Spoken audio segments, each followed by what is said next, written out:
At pagdating galing sa galaan, eto naman ang ganap ngayon dito guys. Ayan sila, merong nagkakape, merong nagkukwentuhan, kwentuhan ng kwentuhan, habang nakaupo. Hello bunso! So ayan ang aming celebrant, kasama ng kanyang mga kapatid. Hello bunso! Hi! Pahinga daw muna sila at lipat po tayo sa kabila.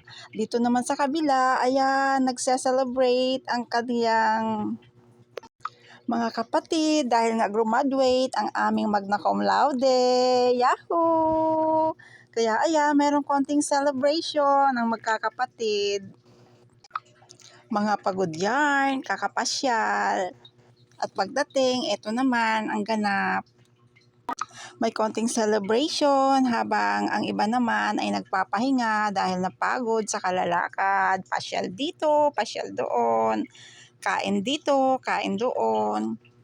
Lalo na yung tatlo naming girls na mahilig magkape. Lalabas pa talaga sila para magkape. May kape naman dito. So, puntahan natin guys, yung isang nagsusulo dito. Ayan o, di ko malaman kung anong ginagawa, kung sino ang kachat. Hi!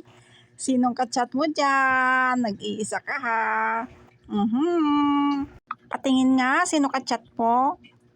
So, eto naman guys, yung surprise ng magkakapatid. Ayan, yung cake ng aming graduate. Ayan.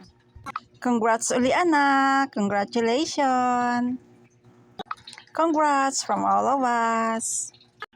Ayan, habang nag-i-enjoy sila sa kwentuhan, nag-i-enjoy din naman yung mga girls dito.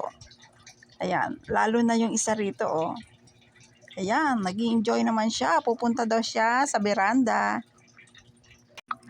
So, ayan, nagpapahinga lang ang mga yan at mamaya yan. Oy, lumabas na siya. Tapos na silang mag-chat ng kanyang kachat. Charot. Sino kaya kachat nito? For sure, hindi ako. Nagbi-video nga ako, di ba? Dito, busy silang lahat. At nagpaplano na naman kung saan sila mamayang gabi. Malamang, dadayo na naman to ng night market. Sarap kasi tumambay doon kasi daming foods, malamig ang panahon, maraming murang bilihin, masasarap ang pagkain, lalo na yung mga Korean foods. Nako, yun talaga ang kanilang dinadayo doon, ang mga tusok-tusok, mga pika-pika doon sa Korean foods. Ang sarap ng tupig, ang mga bulalo, at kung ano-ano pang makakain sa quick market. Kaya, ayan, hala, sige, enjoy lang kayo at for sure, mamaya, bagsak na naman, sarap ng tulog nyo. Enjoy!